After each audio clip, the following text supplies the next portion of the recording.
So very happy today to be speaking with Sol Peterson, who's in New Zealand.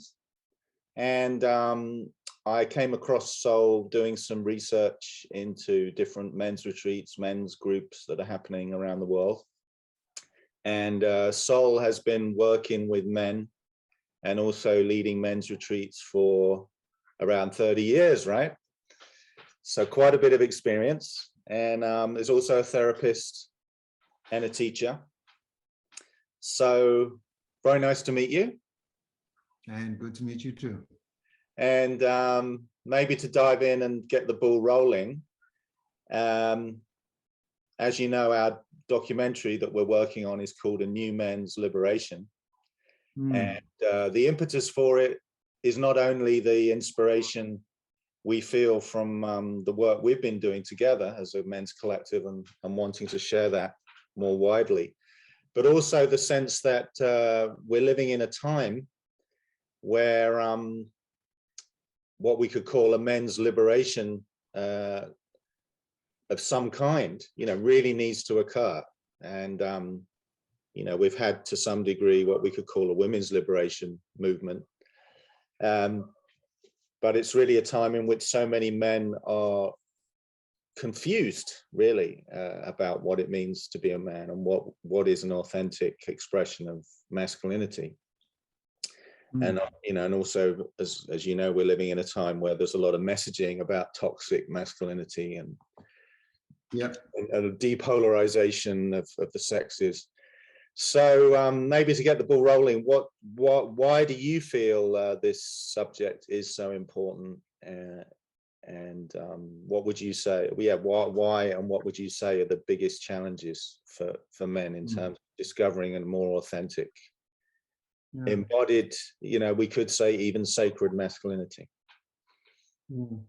I think I don't really resonate very well with the men's liberation idea, because it feels like it's still kind of tripping on the women's liberation. What works for me better is the notion of men's realization of themselves and their power. So that I think it's the realized man, the mature man, and what we see largely on the planet and acting out in business and politics is really a lot of boy psychology. It is not the, it's not the potency of the initiated man. It's not the kingly and magician energies, So, and I could say there, I have this nice quote from Carl Jung, in which we were talking previously about the archetypal energies and why we are interested in it. And the main reason we're interested in is the potential for regeneration and transformation. And Jung says we are condemned to unconsciously act out the powerful archetypal energies and instincts that we do not consciously ritualize. So what we don't consciously ritualize, we act out. And that's warrior, it's shadow king. Creating all of that, so this is all shadow play. And it's vested interest from a small group, has a lot to do with selling arms and making money. And it's not to do with the, what we had there was the example of the kind of the Magus and the king in Thich Nhat Hanh, who came forward to say, stop this, So maybe on that subject, because as I told you, this is one of the themes I was particularly interested to explore with you, is the archetypes, the masculine archetypes, the king, the warrior, the magician. And it would be interesting maybe to share a little bit about those main archetypes and what they represent. And I'm just curious how you work with them. With men. So for me, what I realized, the first year I did a men-only retreat was in 1988. I did a weekend. And at the end, it was an awesome weekend. It also had a sweat lodge in it. It was very powerful, but at the end of 2 days, what I realized was that the men were just getting going. And they, from my point of view, they had not arrived in, or they had just arrived in themselves where they're really ready to share at a deep level. Whereas doing groups with mixed groups with women, the women more way quickly there with themselves. So what I did then was a few months later, I did a 4-day retreat. And since then I've been doing usually 4-day retreats. Sometimes I have done longer, like a 10-day, meditation and Tai Chi retreat. And that has got to do with the kind of the timing of men and women, and men need a bit more time and to drop in. So the other part was, it was pretty easy to create a nice experience for men, but to make it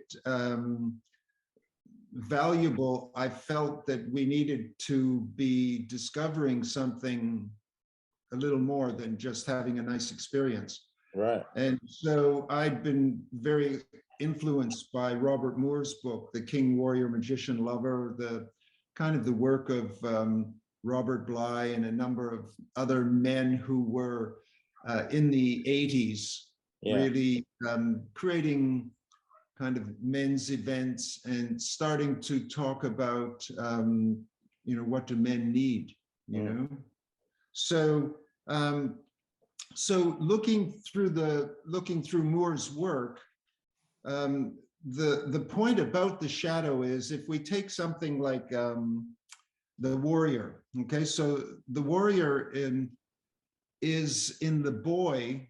We have the way Moore models it is like a pyramid or a triangle, a triangle more than the pyramid.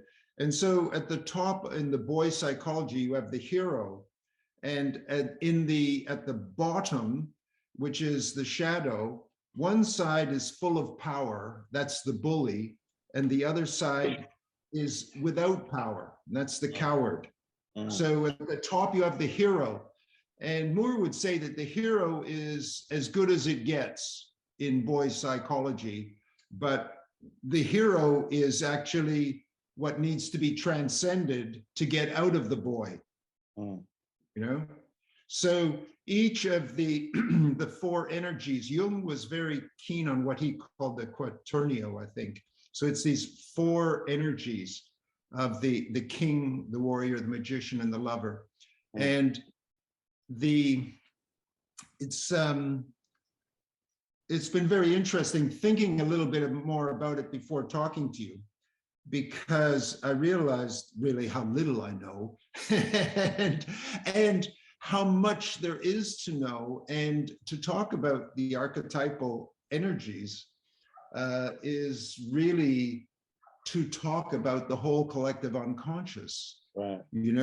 And talk about these deep, according to Jung, that these energies are like a blueprint for a developing human or developing man.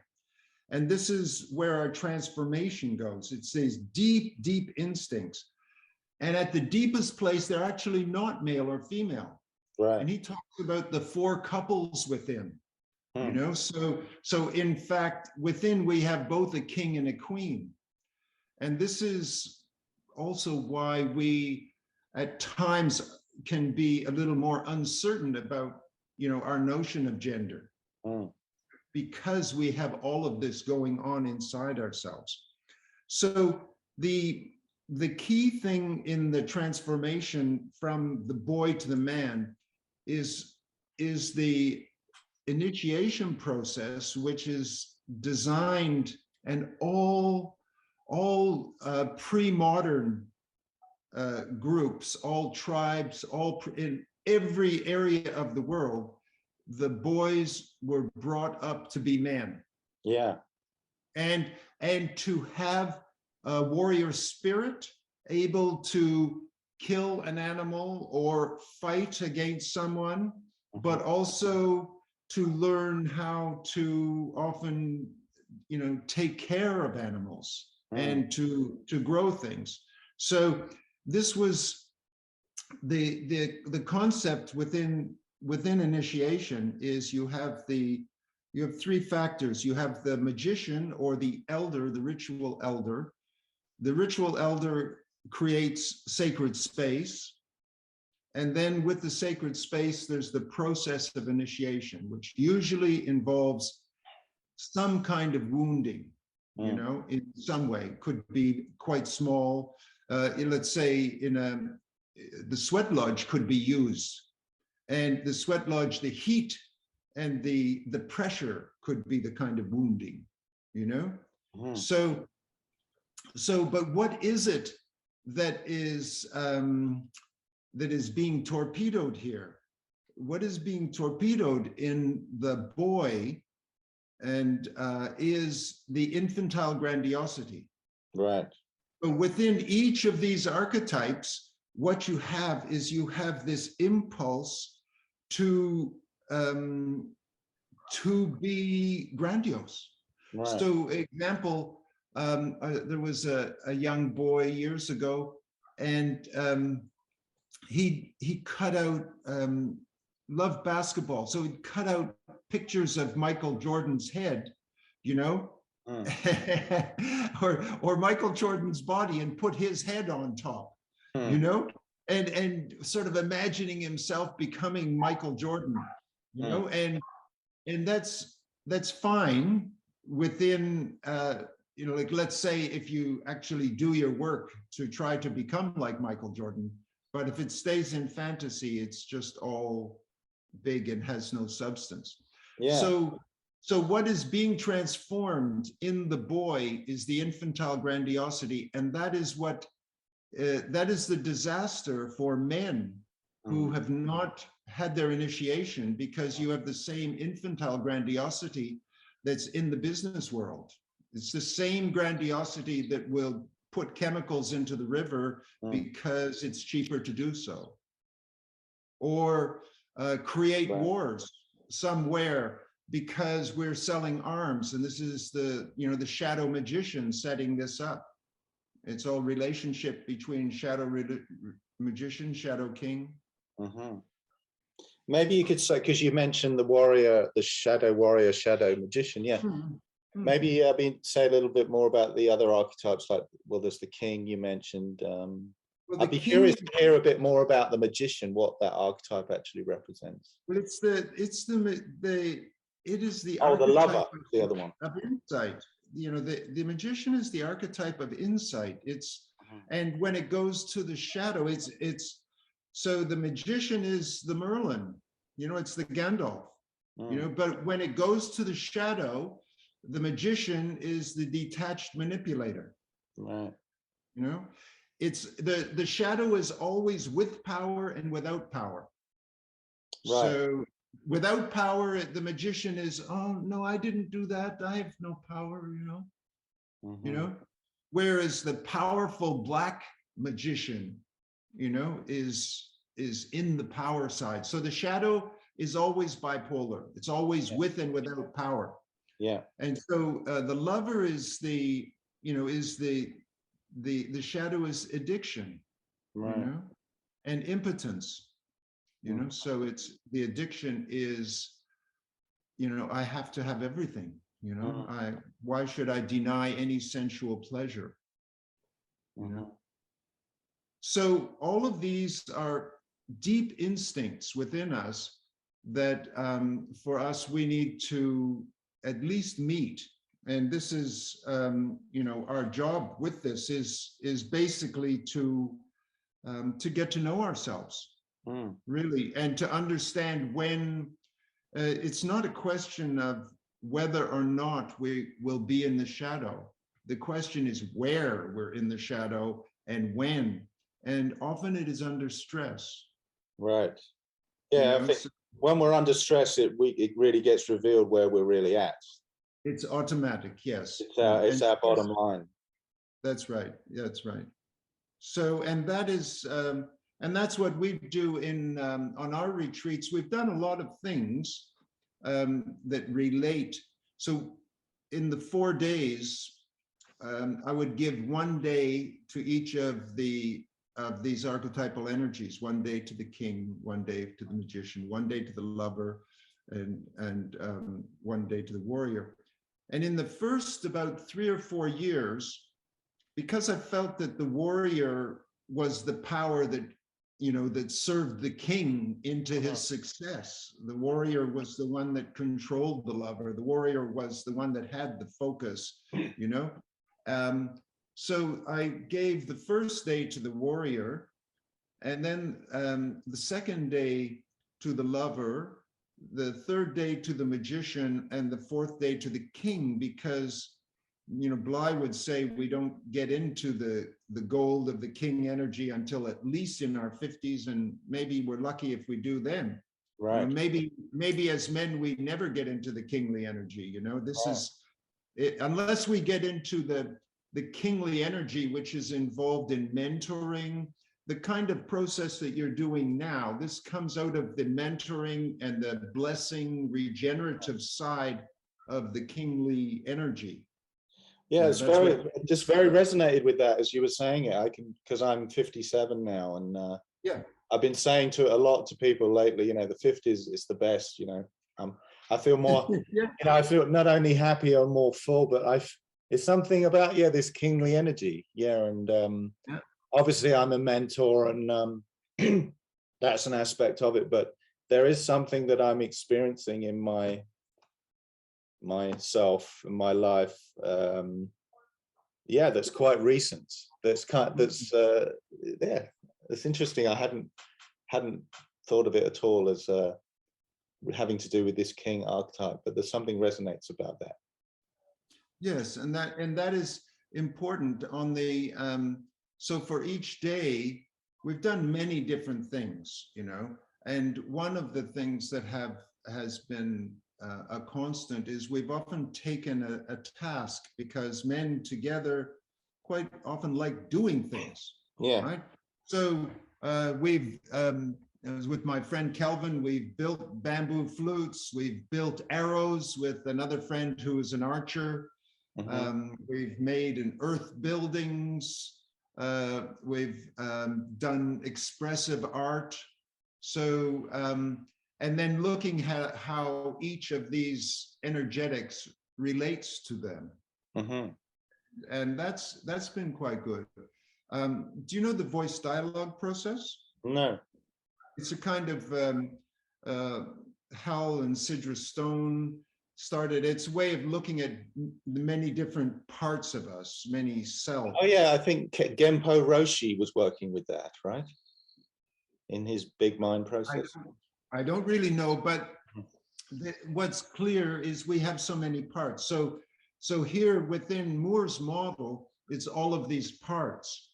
So what we do is we would do some voice dialogue work in which we would dialogue with, let's say we're working on the day of the warrior, we dialogue with the bully part, and we may find that there's no bully there, you know, but we do find a strong coward, you know, who's hiding, right? You know, and then taking it further. So that kind of dialogue is very interesting. It's voice dialogue is interesting because when you're doing it, it seems very easy and light, but afterwards you go, oh, that was quite deep. That was quite revealing. It starts taking you somewhere strong. Yeah. And so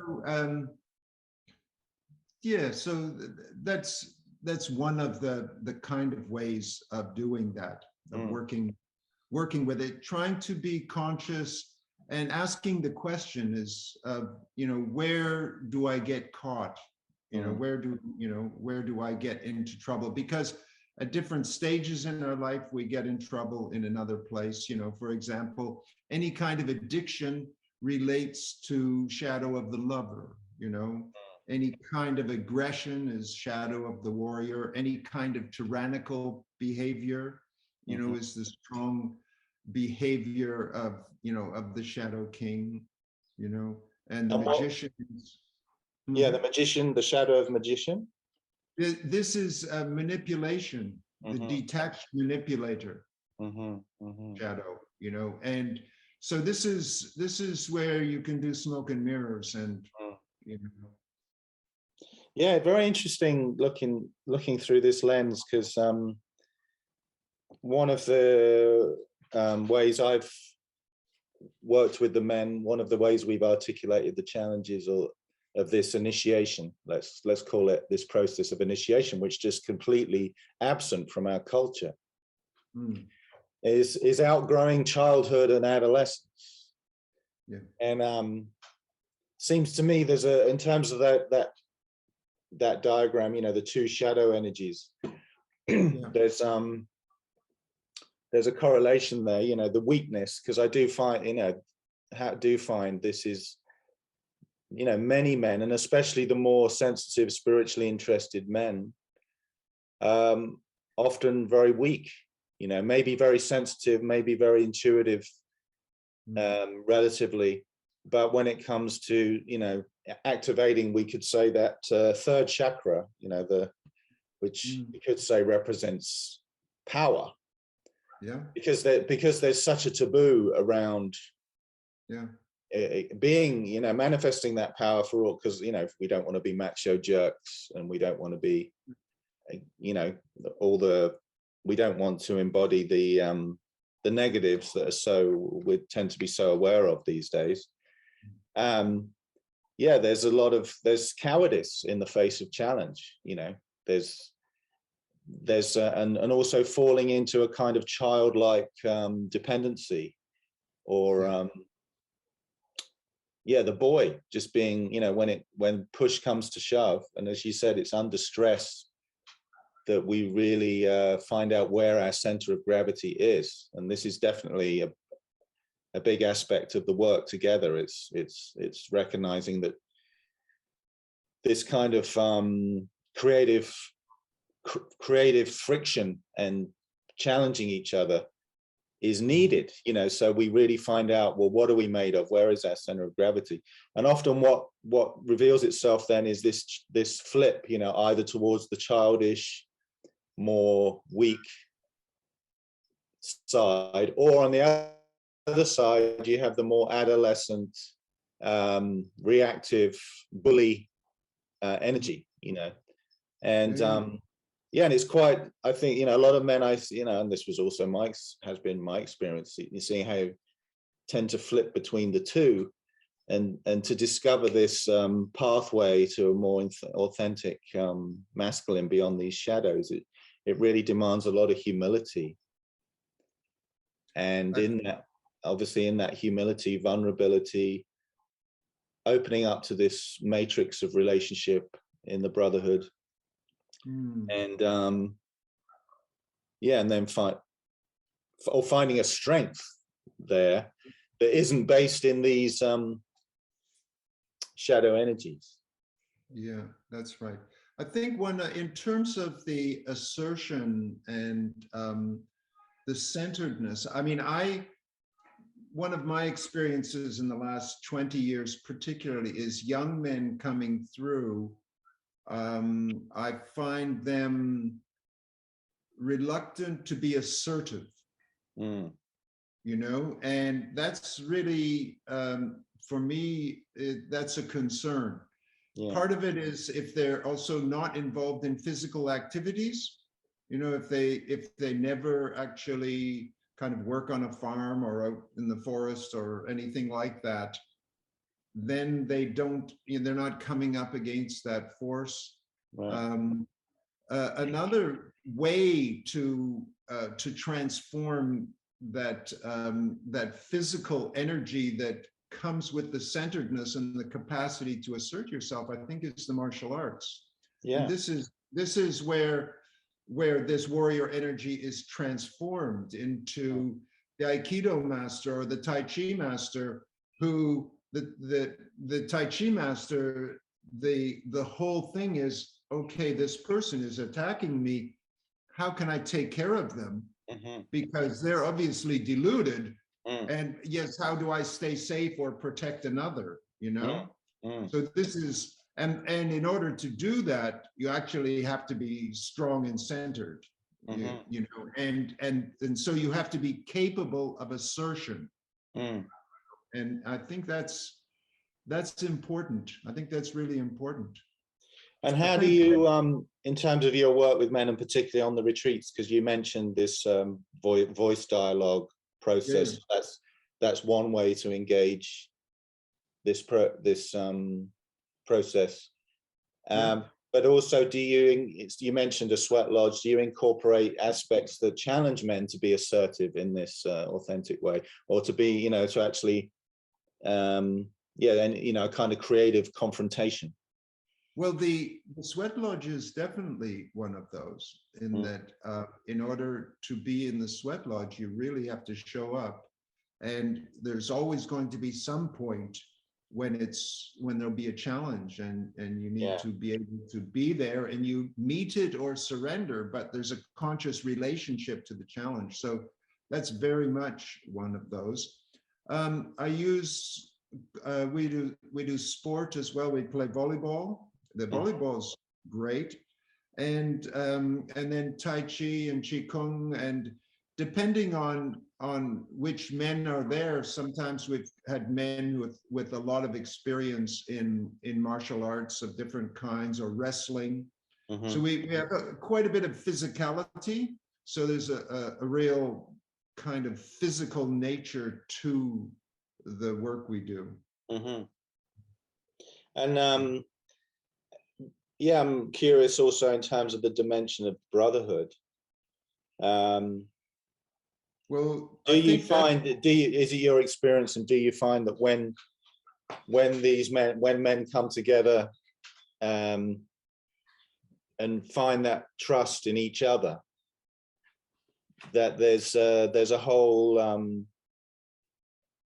you know, a relational ground there that's incredibly empowering in terms of men, you know, going beyond this whole lone wolf kind of syndrome, you know, because as men, we're very much conditioned. We're like, I'm a man, so I should know who I am and where I'm going. I don't need any help, kind of thing, you know. And I find even a lot of men who are spiritually interested, they still go about their spiritual process very much on their own terms, you know, like, well, I'm finding my own way. It's quite a thing for men to let go of that, what I would call false lone wolf independence, and surrender into a relational matrix, especially with other men, and then begin to discover what I would call a true independence, you know, that's not based on those shadows you were speaking about earlier. I think that, you know, you're talking about surrender, and I think there's I'll just read this little thing from Lao Tzu, which relates to this thing around humility and surrender. And I think when we come into that place together, something happens. Like for me, what happened was I realized that in being with men, I had a better chance of seeing myself than in my relationship with women. And it was that was quite confronting for me, but it was also, there was a safety in it that I realized that I had through being with the men. And so I found it was really, really good for me. Also, I realized that it was so much easier for me to say to my daughters, I love you. Yeah. Or my wife or partner, I love you. But to a man, I love you was not so easy. And that was a pretty big transformation for me, simply to be able to say to my men friends, I really love you. Yeah. So I think many men have said, like, they just couldn't believe in 4 days how much care and nurture and actual love they felt with no no lack at all of you know, a woman being absent. They just felt so satisfied and loved up in the contact with men. That's beautiful to hear. Yeah. I was just remembering, you know, I was first got involved in men's groups in a spiritual community I was a part of for about 14 years. And while there was a lot of, I'd say there was a lot of, you know, character building and positive, you know, positive, strong spine, taking responsibility for yourself kind of development. And we would hold each other to a standard and all of that. You know, to express love in the way you just said was taboo. You know, there was a great deal of love, but it was to actually express that, you know, very directly to each other.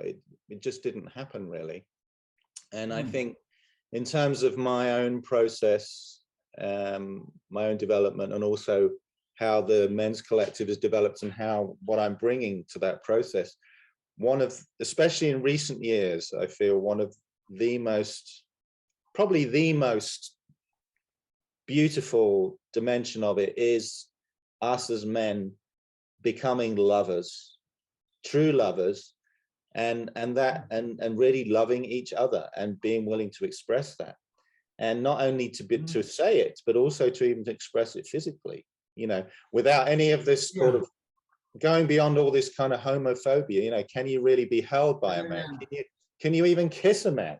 You know, and express that real affection. You know, it's beautiful. Yeah, that's right. I mean, I remember many years ago, I used to go every year to Europe, doing things, teaching, etc. And in France, one day at a friend's place, and the two sons came in. I hadn't seen them for some time, and they're both around 14, 16. They both came up to me and both kissed me, you know, on both cheeks. And I thought how odd that was compared to New Zealand or Canada, that kind of or thing England would be, or England. Very, very surprising. But what I've got a little couple of lines out of a Hafiz poem that I'd like to read that relates to what you just said. Sure. The warrior wisely sits in a circle with other men, gathering the strength to unmask himself, then sits giving like a great illumined planet on the earth.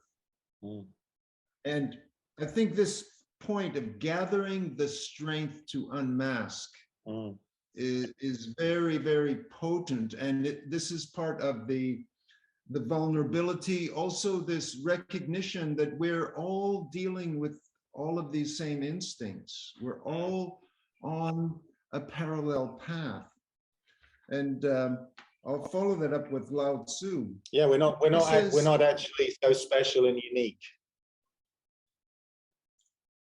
Lao Tzu says, accept being unimportant. Do not be concerned with loss or gain. Accept disgrace willingly. Accept disgrace willingly. Accept misfortune as the human condition. Misfortune comes from having a body. Without a body, how could there be misfortune? Surrender yourself humbly, then you can be trusted to care for all things. Love the world as your own self, then you can truly care for all things. Now, you see, that's the total king energy there. Yeah.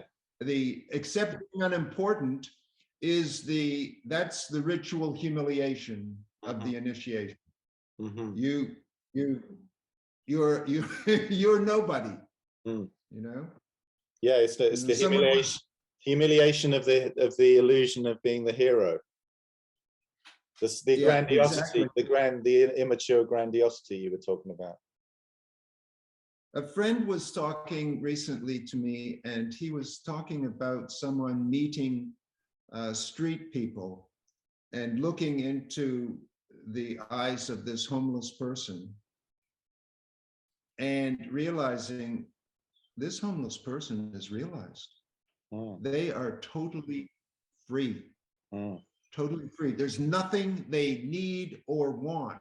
Mm. But we don't look for a realized being on the streets of a homeless person, you know? And so this notion in Christian mysticism and Sufi mysticism, this is all very clear about going beyond the personal self, and that in a way that nothing, we're never going to choose to go beyond our personal self. Because the personal self's got too much investment in being a better personal self. Being a person, yeah. Yeah.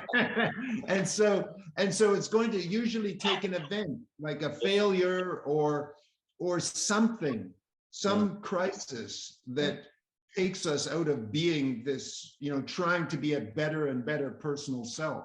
Yeah. You know, as Thomas Merton would say, this is a disaster to be a dynamic and successful personal self. Yeah. Yeah, that's great. I think that's the key difference in terms of an authentic spirit, let's say spiritual context, and a one of just self-improvement, you know. And yes, well, we look at health, right? So either one thing is to be healthier in ourself as a better kind of Peter and Saul, you know, or to actually go further than that, you know, or to even step out of that, you know, and usually it's, you know, it's some experience you have, maybe watching your child being born, or you know, someone close dying, or something that gives us this sense of being connected in a different way. Yeah, and also in the Awaken, because our Men's Collective is an aspect of what we call the Awaken Life Project.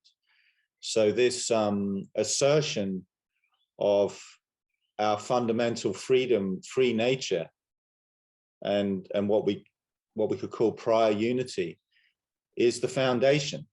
And I've just found that to be very powerful, because you know, everybody's committed to a practice of meditation, for example, you know, not only when we meet, but in our daily life.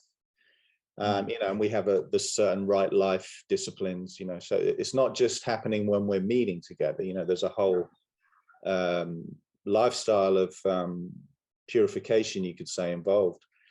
But I think that that ground, you know, every time we come together, we meditate first, you know, in a circle, and it creates a context where, just as you were saying, any challenge, any pattern, any issue that any particular man is dealing with is seen in this context where the personal and what we could call the impersonal literally becomes one and the same.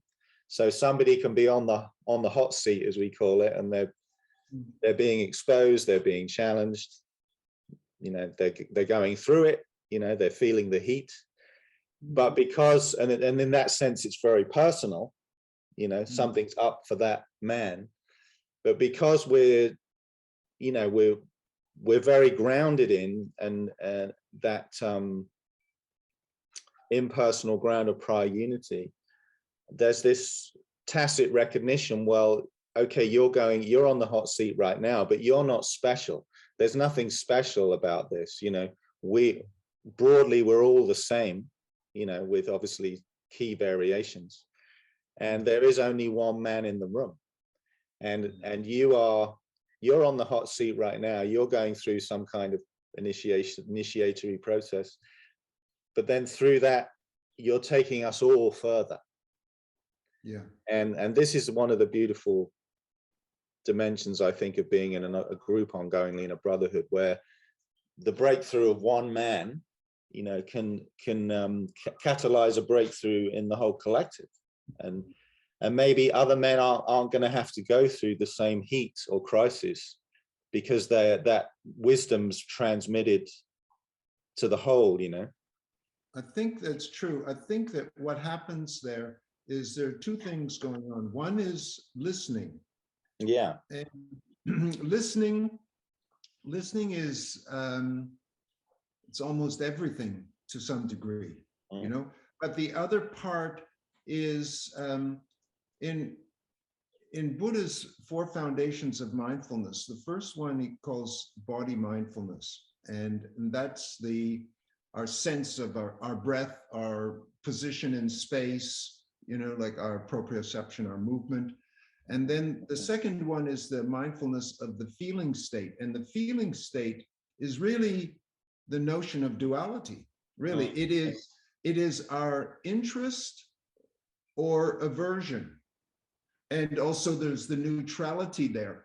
And I think what happens in what you've described when the men are together, what happens is we men drop into the sensory level where we're actually feeling from our senses. It's not, we're not thinking about it. We're not sort of wondering, what am I feeling? We're actually dropping into the profound feeling sense.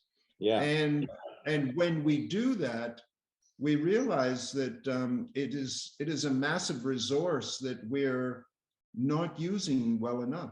Right. You know? Yeah, that totally resonates with me. That this whole matter of feeling and fully feeling, you know, because obviously as men, one of the big issues is how we tend to be emotionally cut off and emotionally or not very in touch with our emotional experience. I mean, I can say growing up in England, you know, it's like even getting to the point where you can say that you actually feel something. It's the first step, but it's definitely a big part of the process, as you've said, that I feel this a big part of this emergence of an authentic manhood is men who are able to fully feel everything, the whole spectrum from love on the one hand to being able to inhabit their anger and their pain without dramatizing it, you know, to be able to conduct that energy positively. This is the development of awareness, which is really the key thing in what you're describing. There's a model that the other part, you know, that you described about men perhaps not having the emotional skills. Another part is really about men being able to dance and really be physically embodied, you know, have a strong physical embodied awareness. And so I have a little model around that, which is the way we initially have this unconscious collapse in the physical body, but also a collapse or a loss, a reduction of our dynamic vitality, but it's not conscious. So it's a lack of consciousness in our embodiment. And then as we become more conscious, let's say we're learning a sport or we're dancing, and so then we're in our body more, then we're conscious of this possibility of dynamism, of vitality. But we keep sort of flip-flopping back to being unconscious of it and then conscious of it. And then the next part is we start to train. And then we really train in vitality, you know, with, you know, profound awareness. And then from there, we really get into the natural possibility of being in a state of embodied awareness. That's a natural state, you know, that in a sense closer to the child state before we were so culturally conditioned. And also comes, you could, in terms of a childlike innocence, you know, I often think of that line from the Bible, what is it, that if you want to enter the kingdom of heaven, you have to become as little children. And it's beautiful to see men recovering that wonder, that sense of wonder and innocence, you know, going beyond the sort of rational male mind, you know, that's trying to control and direct one's existence, and opening up to real wonder and beauty. I think the way I understand that is it's not being into the grandiosity of the child. See, because the child is full of grandiosity as well. But it's the child and the baby. The baby is, in a sense, initially the baby is the being state, the state that we're longing to experience, or that we experience once in a while on plant medicine or with our lover, is something that, you know, we keep moving towards, but that is where the baby lives, you know. And so I think when Jesus says, lest you be as a child, this is, we return to the being state. Yes, absolutely. Yeah. Yeah. And as when I was saying about this spiritual ground, it's very much about that. It's very much about the assertion that that being state, which is not really a state because it doesn't come and go. It, you know, we come and go, you know. It is the field of life. Yeah, and that is always already the case, and that is always already our true nature. And therefore the possibility of liberation from any limiting pattern is available in any moment, you know. So there's this dimension of process, you know, of getting to know our patterns, you know, of progressive development, but at the same time there's this radical immediacy of, you know, this fulfillment, whatever that is, that full liberated natural expression of who we are as human beings, and in this case as men, is accessible in any moment. We don't, you know, and that's I love that paradox being very alive, you know, where you've got the path and you've got the goal, and the goal's right here now, you know. And of course Lao Tzu and the Taoists very much speak to this, you know, as many mystical traditions.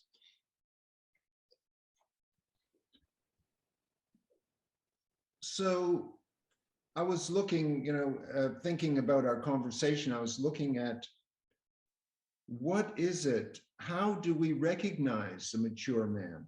Yeah. What is it that we recognize, you know? And some of the things that I came up with were around this capacity of self-regulation. You know? So, and also the capacity to transform our self-regulation. The capacity say a bit more about that. Say a bit more about what you mean by self-regulation. So, for example, just take the notion that we are being breathed by life, right? We think we're breathing, but actually life breathes us. Right.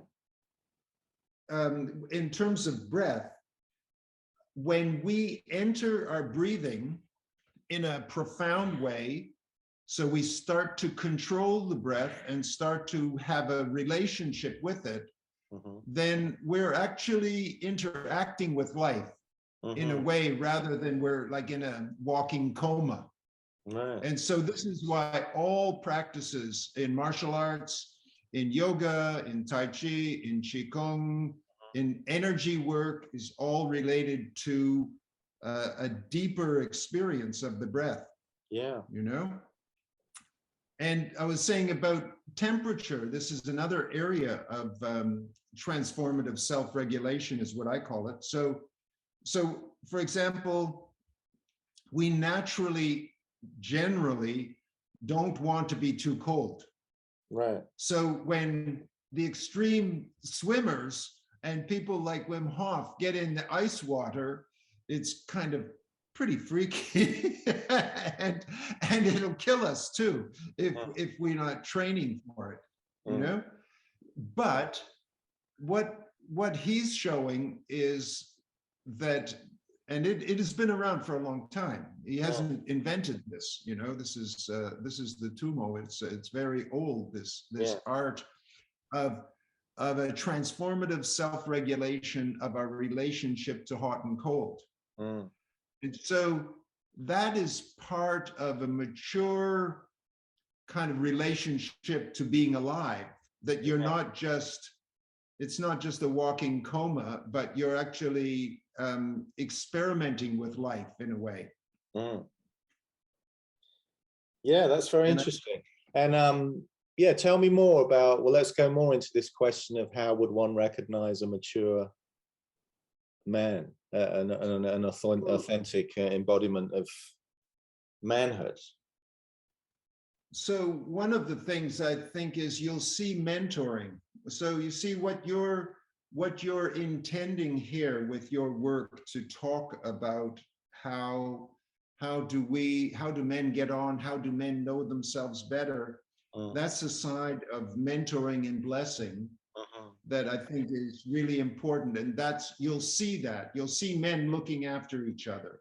Yeah. You know, with my men friends that come kind of not just out of my men's group, but men friends that I've had for 30, 40 years, we get on the phone just like this and we do Zoom. Sometimes we're going for 2 hours or 3 hours. We're just talking and talking, and we're free ranging, going from neuroscience to our sadness and our grief, you know?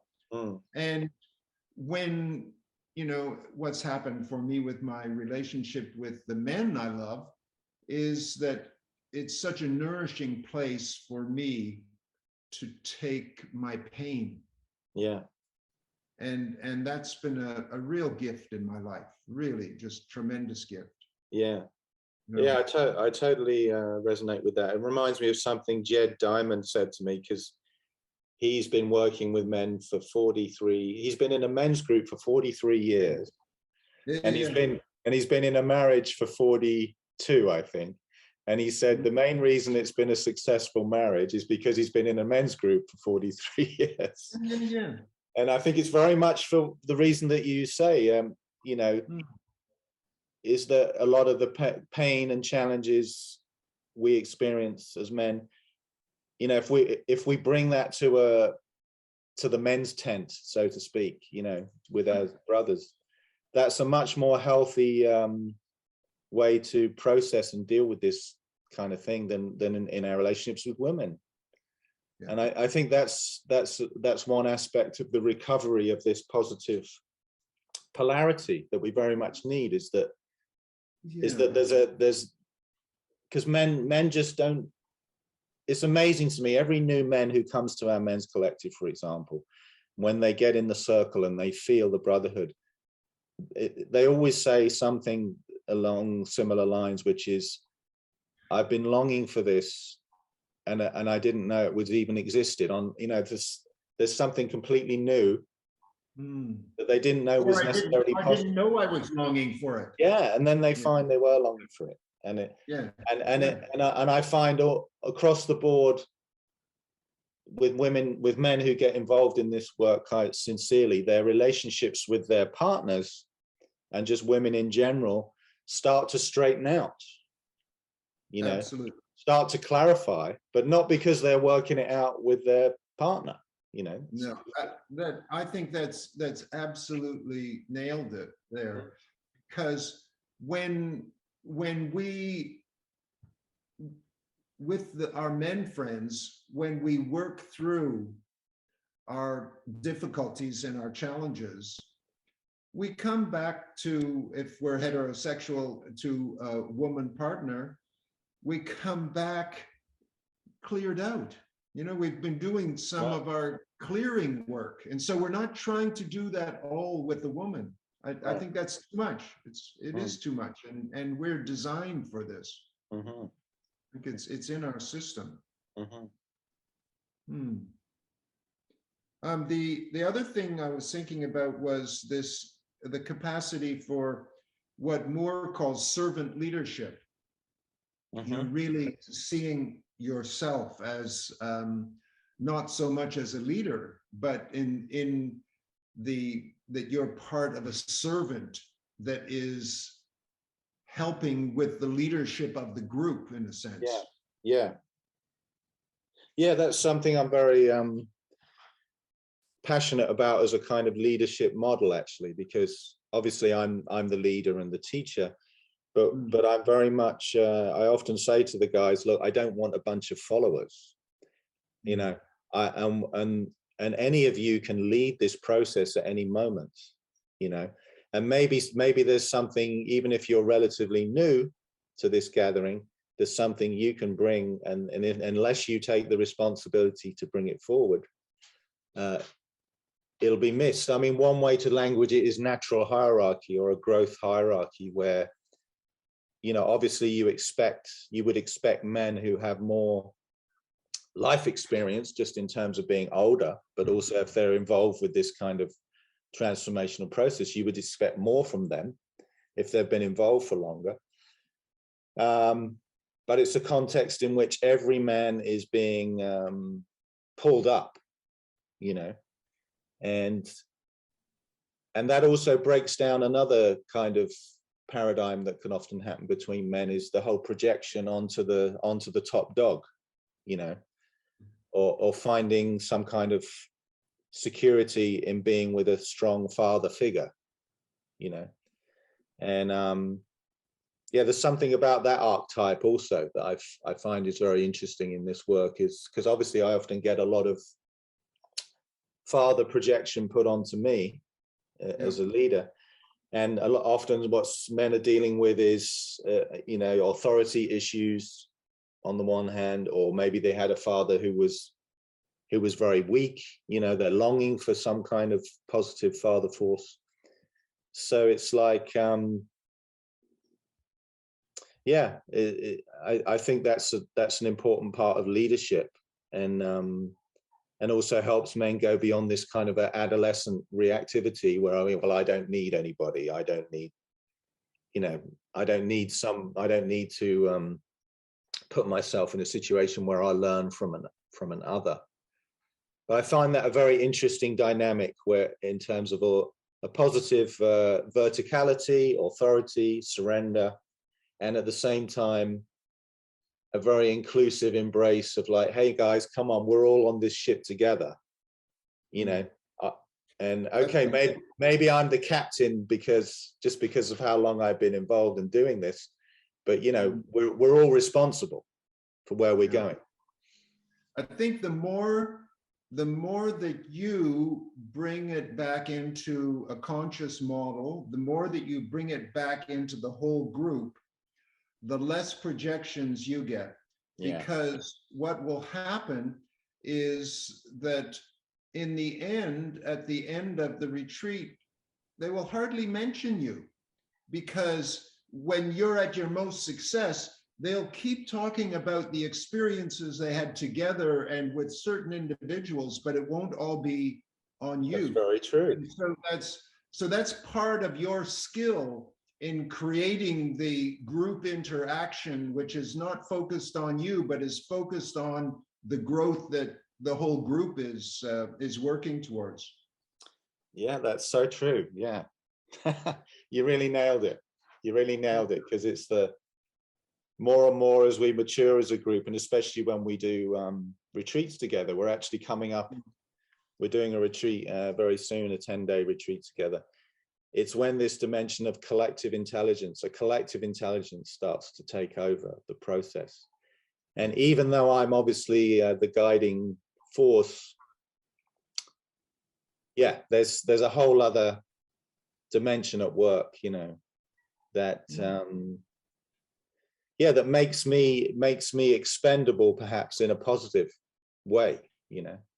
And I remember I recently asked the men, it was about a year ago, and I said, well, what if I died in a car crash? You know, would you carry on? You know, and they were all like, well, yes, you know. And I was making the point that not only would you want to carry on, but you would be able to carry on. You know, you don't. So I'm not. It's not all hinging on my input and my presence. And yet at the same time, they also acknowledge that it is me that's driving this process forward. Yeah. But that's your value in understanding the magician archetype within that, which gives you the skill to manage the nurturing and the blessing and the regeneration, you know, so that you actually keep it, you create a model that is replicable for the men without you. Yeah. Archetypal king is always sacrificial. Yeah. You know? It can go and be replaced because it's a role. Yeah. You know, and that we need to recognize that. Yeah, wow, fantastic. Well, I really enjoyed talking with you about this, Sol. Yeah, I have one last thing I want to talk about. Yeah, go ahead. And that is, I'd say, for in the maturing man, in the man who's coming towards realization, in Zen they talk about the true man of no rank. I think what happens is the capacity for conscious prayer. So I think that is a key thing. And do you know James Hollis? I've heard his name. Yeah, you'd like his work, and he's got lots of talks. He's very good.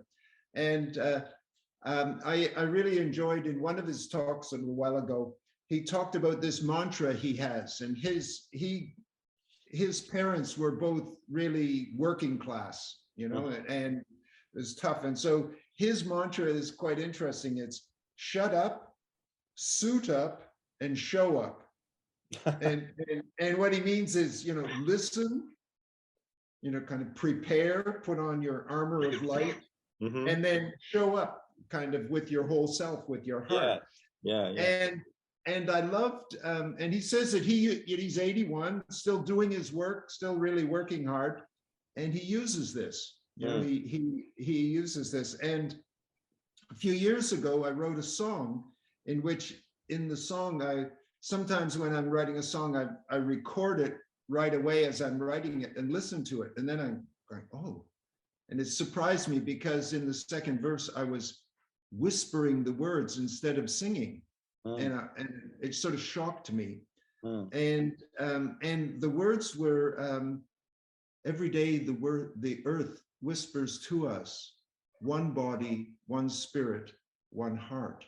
And it kind of, like, when I listened to it, it kind of gave me, goosebumps. And so that has been my kind of prayer since that 4 or 5 years ago, that I can always come back to this, which it's like I can see that it's a prayer for my whole life. One body, one spirit, one heart. And I think that's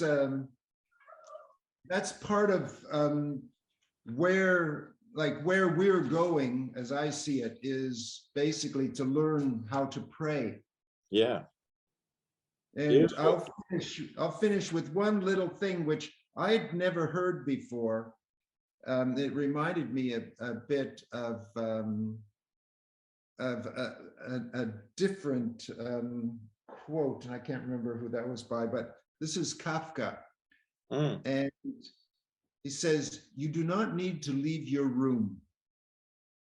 Remain sitting at your table and listen.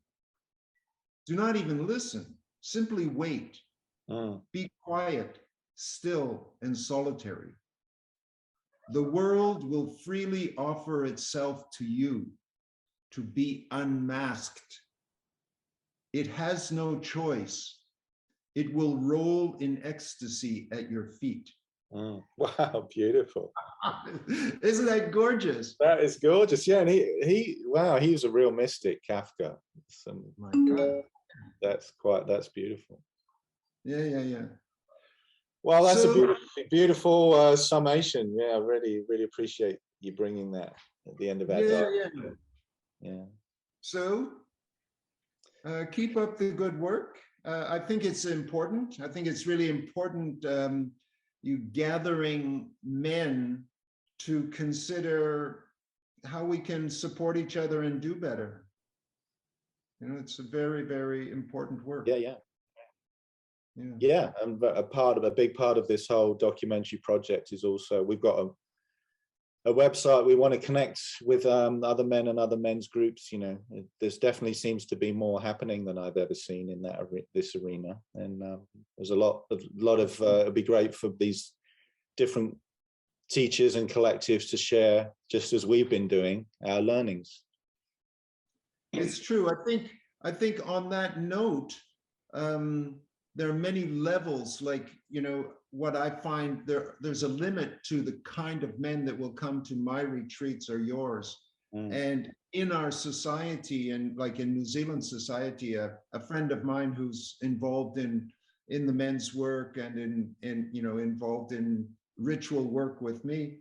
He was recently at it was called the Hikoi, a walk and a day with a whole group of primarily Māori young men, and it was initiated by a younger man as well.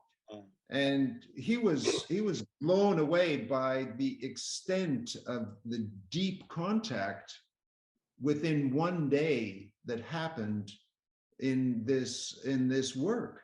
Yeah. And I think that, it's like, it's one thing for us as, kind of middle class educated men to have a men's group. It's another thing for the important work within this to get to all the layers of society that we're not actually walking around in. Exactly. And that's a big work. Yeah. Yeah. Yeah, that's quite something to hold that context. And I don't know how, my sense is just like we just have to sow the seeds we have, and and then they'll sprout and find their way into the wider body of mankind in the way that they're going, they're designed to. Yeah, well, exactly. It's like in this situation, the young man who was leading this, he was a rapper, and he's probably a criminal, and he knew how to reach all of these men. Yeah. So and that's the key, to reach all the different levels. Yeah. Amen to that. All right, well, thanks a lot, Sol. Really great to speak with you. Okay, bye now. Thank you.